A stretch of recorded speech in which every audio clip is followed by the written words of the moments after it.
हमारी चर्चा की जो टॉपिक है वो आती है कि सर इस दुनिया में बहुत सारे ऑर्गेनिज्म हैं और आप जैसा कहते हो कि सारे ऑर्गेनिज्म तो सेल के ही बने हैं और अगर वो सेल के बने हैं तो उनके अंदर भी बेस्ट प्रोडक्ट पैदा हो रहा होगा और उस बेस्ट प्रोडक्ट को भी बाहर निकालना पड़ेगा। तो आखिर हम कैसे अलग अलग ऑर्गेनिज्मों के एक्सक्रेटरी ऑर्गन के बारे में समझे कि कौन सा ऑर्गन किस ऑर्गेनिज्म में मौजूद होता है। तो देखो, अगर इसको कायदे से समझनी है तो आप ऐसा करो कि पूरे ऑर्गेनिज्म का फाइलम बना लो और आप फाइलम के अनुसार उसको याद करो। ये आपके लिए बड़ा इजी हो जाए। जैसे कि अगर आप एक फाइलम लेते हो प्रोटोजोअन्स, तो प्रोटोजोअन्स में हमारे पास कौन कौन से ऑर्गेनिज्म आ जाएंगे बेटा? अमीबा आ जाएगा कि नहीं आ जाएगा? अमीबा आ जाएगा। ठीक, अमीबा एक प्रोटोजोअन्स है ना भाई। तो अमीबा के पास भी आपको एक एक्सक्रेटरी प्रोडक्ट होनी चाहिए। हाँ, पारामीशियम आप ले सकते हो। तो ये आ गया पारामीशियम। तो अमीबा और पारामीशियम कहां चला गया? प्रोटोजोअन्स में चले गए। अब है कि इनके भी शरीर में बेस्ट प्रोडक्ट पैदा होगा, जाहिर सी बात है जी। तो बेस्ट प्रोडक्ट पैदा हुआ। अब बात आएगी कि सर प्रोटोजोअन्स में बेस्ट प्रोडक्ट पैदा क्या क्या होगा? तो कार्बन डाइऑक्साइड और अमोनिया। आपको क्या याद रखना है भाई कि ये पैदा करेंगे कार्बन डाइऑक्साइड और अमोनिया।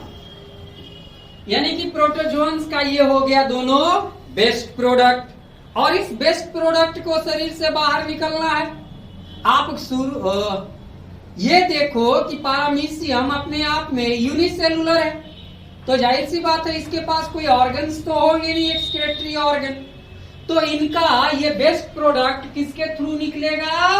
डिफ्यूजन के थ्रू कैसे पास होंगे? डिफ्यूजन के थ्रू ये कार्बन डाइऑक्साइड और अमोनिया शरीर से बाहर निकल आएंगे। अब सबसे बड़ी बात आ जाती है कि सर आखिर प्रोटोजोअन्स के सेल्स में ऐसी क्या चीज होती है जिसके कारण इतना परफेक्ट वे में डिफ्यूजन होता है और इसका बेस्ट प्रोडक्ट बाहर चलाता है? तो हर एक प्रोटोजोअन के शरीर में कॉन्ट्रैक्टाइल वैक्यूल्स होते हैं। क्या होते हैं बेटा? कॉन्ट्रैक्टाइल वैक्यूल्स होते हैं। इस कॉन्ट्रैक्टाइल वैक्यूल्स के थ्रू जितने भी प्रोटोजोअन्स होते हैं अपने शरीर में पैदा हुए कार्बन डाइऑक्साइड और ammonia as a waste product को क्या करते हैं? शरीर से बाहर निकाल देंगे। अब आप एक प्रश्न देखो जो नीट वगैरह में पूछ देता है कि अगर कोई ऑर्गेनिज्म है और उस ऑर्गेनिज्म के शरीर से एज अ बेस्ट प्रोडक्ट अगर अमोनिया निकल रहा है तो उसे एमेनोटेलिक कहा जाएगा। क्या कहा जाएगा? एमेनोटेलिक कहा जाएगा। एमेनोटेलिक कहा जाएगा। क्लियर है बेटा? तो याद हो गया कि नहीं कि प्रोटोजोअन्स जैसे कि अमीबा, जैसे कि पारामीशियम, उनके शरीर में as a waste product carbon dioxide और अमोनिया निकलेगा। ये अमोनिया और कार्बन डाइऑक्साइड डिफ्यूजन प्रोसेस के थ्रू उसके शरीर से बाहर चले जाएंगे और इस चीज में उसको मदद कौन करेगा? कॉन्ट्रैक्टाइल वैक्यूल्स करेगा। और इसने as a waste product ammonia को बाहर किया है, इसलिए ये एमेनोटेलिक कहलाएंगे। क्लियर?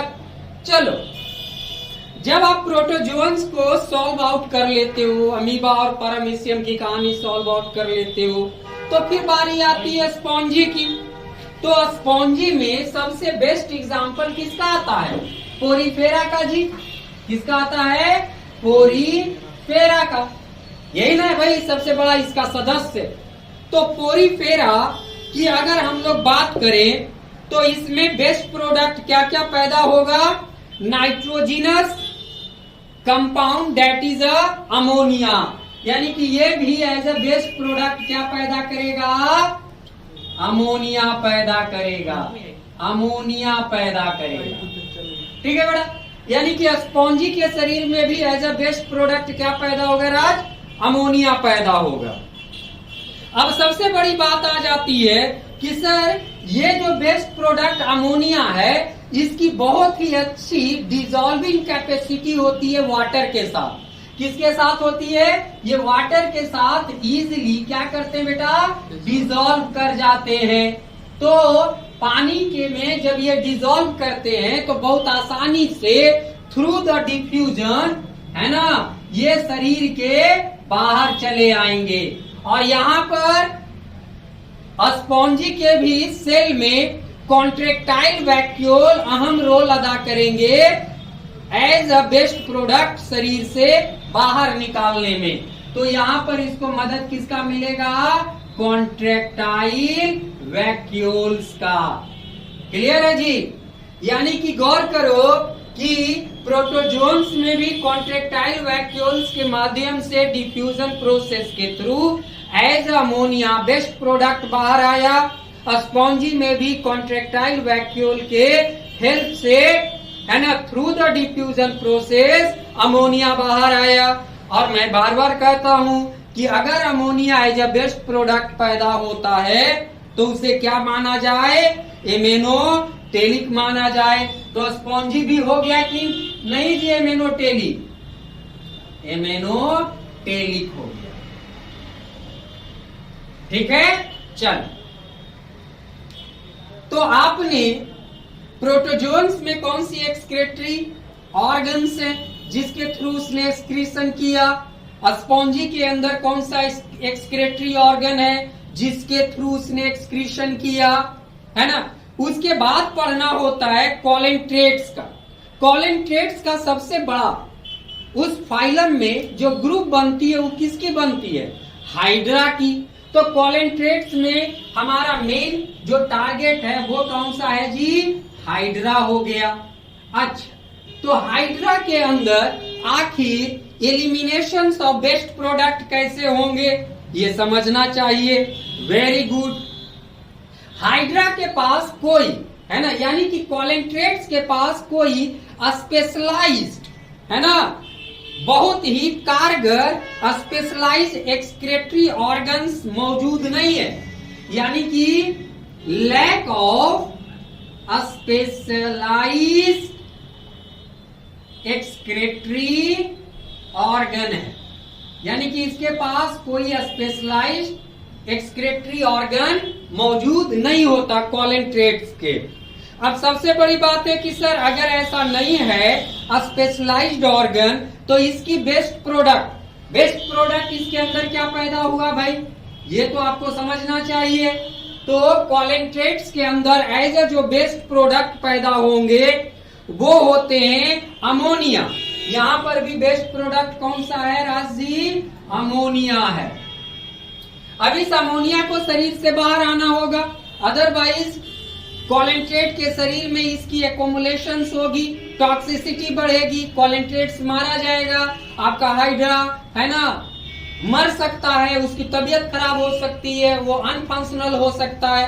तो इसको बाहर लाना होगा। तो ये अमोनिया कैसे बाहर आएगा जी, तो डिफ्यूजन के थ्रू आएगा। कैसे आएगा बेटा, डिफ्यूजन के थ्रू ये अमोनिया कम्स आउट हो जाएगा, शरीर से बाहर चला जाएगा। यानी कि कॉलेंट्रेट्स की बात करें, स्पॉन्जी की बात करें या प्रोटोजोन्स की बात करें, सब में as a main waste product क्या था जी, अमोनिया था। तो कॉलेंट्रेट्स भी एमेनोटेलिक हो गया। तो इसमें भी लिखिए कि all the coelenterates are generally ammonotelic, ammonotelic होता, एमिनोटेलिक। ओके, उसके बाद कौन सी फाइलम आती है जिसकी, है ना, एक्सक्रेटरी ऑर्गन के बारे में मुझे समझनी चाहिए। तो इसमें आनी चाहिए हमारी प्लैथीहेल्मिन्थस, है ना, यहाँ पर है ना जी आपके लिए फाइलम में लिखा हुआ प्लैथीहेल्मिन्थस। अब आती है कि प्लैथीहेल्मिन्थस में मेन कौन कौन सा ग्रुप आ जाता है राज जी? तो प्लानेरिया आ जाता है, आता है कि नहीं? प्लानेरिया आ जाता है, टेप बॉम आ जाता है, ये सब के सब प्लैथीहेल्मिन्थस में आ जाते हैं, है ना। आपने लीवर फ्लक्स का नाम सुना होगा, तो लीवर फ्लक्स को भी मेंशन कर दीजिए, ये भी आपको प्लैथीहेल्मिन्थस में आ जाता है। ये सारे के सारे सेल के बने हैं जी। अब ये सेल के बने हैं तो इनके भी अंदर एज अ बेस्ट प्रोडक्ट पैदा होगा। तो बेस्ट प्रोडक्ट क्या पैदा होगा जी? अमोनिया। बेस्ट प्रोडक्ट के रूप में क्या पैदा होता है इनके शरीर में? अमोनिया पैदा होता है। गुड। अब इस बेस्ट प्रोडक्ट को शरीर से बाहर आना होगा। इनके पास एक स्पेशलाइज्ड सेल होती है, ये बार बार पूछता है कि प्लैथीहेल्मिन्थस के पास एक स्पेशलाइज्ड सेल होता है, किसके लिए? एक्सक्रीशन के लिए, फॉर एक्सक्रीशन। जिस सेल को क्या कहा जाता है? फ्लेम सेल कहा जाता है। क्या कहा जाता है बेटा? फ्लेम सेल कहा जाता है। और फ्लेम सेल को ही सोलेनोसाइट्स भी कहते हैं, सोलेनोसाइट्स भी कहते हैं।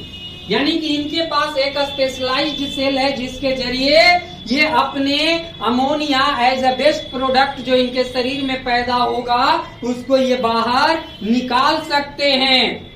और ये फ्लेम सेल वर्क करती है एज अ किसके तरह जी? प्रोटोनेफ्रिडिया के तरह।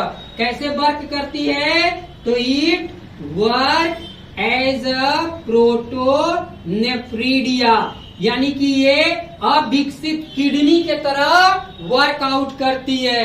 जैसे आपके पास एक विकसित किडनी है, इसके पास भी एक विकसित सेल है जिसका नाम है फ्लेम सेल, जिसको सेलोनोसाइट्स कहा जाता है। ये वर्क कर रही है प्रोटोनेफ्रिडिया की तरह और ये आसानी से इसके शरीर में पैदा होने वाले अमोनिया को क्या करेगा?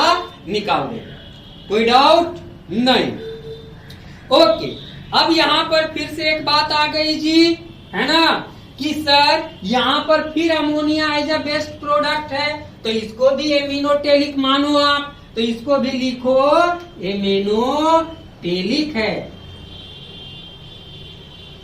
ये ऑर्गेनिज्म भी ammonia as a waste product पैदा किया, इसलिए इसको भी एमिनोटेलिक में रखा जाए। ओके। अभी तक आपने 4 फाइलम को देख लिया कि प्रोटोजोन्स में कैसे बेस्ट प्रोडक्ट बाहर आते हैं, स्पॉन्जी में कैसे बेस्ट प्रोडक्ट बाहर आते हैं, कॉलेंट्रेट्स में कैसे बेस्ट प्रोडक्ट बाहर आते हैं। आपने सीखा प्लैथीहेल्मिन्थस में बेस्ट प्रोडक्ट कैसे बाहर आते हैं। उसके बाद आपको देखना है कि नेमाटोड्स में बेस्ट प्रोडक्ट बाहर कैसे आते हैं। तो नेमाटोड्स में है ना कौन कौन से ऑर्गेनिज्म आ जाएंगे बेटा हमारे पास? तो राउंड बॉर्म आ जाएंगे, खास करके अस्कैरिस, है ना, इसमें कौन सा आ जाएगा जी? राउंड बॉर्म आ जाएंगे। खास करके एस्कैरिस का नाम बहुत ही बेहतर तरीके से लिया जाता है नेमाटोड्स में, है ना। तो राउंड बॉर्म भी तो सेल के बने हैं जी, है ना। तो इनके भी शरीर में एज अ बेस्ट प्रोडक्ट पैदा होगा। तो इनके पास एक एक्सक्रेटरी ऑर्गन होता है जो एच शेप का होता है। इनके पास जो एक्सक्रेटरी ऑर्गन होता है, सबसे पहले ये समझिए कि इसका एक्सक्रेटरी ऑर्गन किस शेप का होता है बेटा? तो एच शेप का होता है। किस शेप का होता है? एच शेप का होता है। और इस एच शेप के एक्सक्रेटरी ऑर्गन जो है ये बना होता है रेनेट सेल का। किसका बना होता है बेटा? तो it is made up of renette cell. Renette cell का बना होता है। अब आपसे पूछेगा नेमाटोड्स का एक्सक्रेटरी ऑर्गन कैसा होता है? तो एच शेप का होता है। किस सेल की बनी होती है? तो रेनेट सेल की बनी होती है। Very good. तो इसके शरीर में एज अ बेस्ट प्रोडक्ट क्या क्या पैदा होगा? अमोनिया और यूरिया। क्या पैदा करेगा बेस्ट प्रोडक्ट बेटा? अमोनिया और यूरिया। ये 2 बेस्ट प्रोडक्ट आपको पैदा होंगे नेमाटोड्स में। अब देखिए कि अगर ये ammonia as a waste product, main इसका बेस्ट प्रोडक्ट अमोनिया ही है, तो इसे भी एमेनोटेलिक माना जाए ना जी। तो आप लिख सकते हैं sir nematodes are also ammonotelic, ammonotelic है सर। ओके। उसके बाद जब आप नेमाटोड्स को आप सॉल्व आउट करते हो कि जो भी राउंड बाउम है, खास करके एस्कैरिस है, जिनके पास एच शेप का एक एक्सक्रेटरी ऑर्गन होता है, जो एक्सक्रेटरी ऑर्गन किसकी बनी है, रेनेट सेल की बनी है। बेस्ट प्रोडक्ट क्या पैदा हुआ, अमोनिया हुआ, यूरिया हुआ। Main as a waste product क्या था, अमोनिया था, इसीलिए उसको क्या माना गया,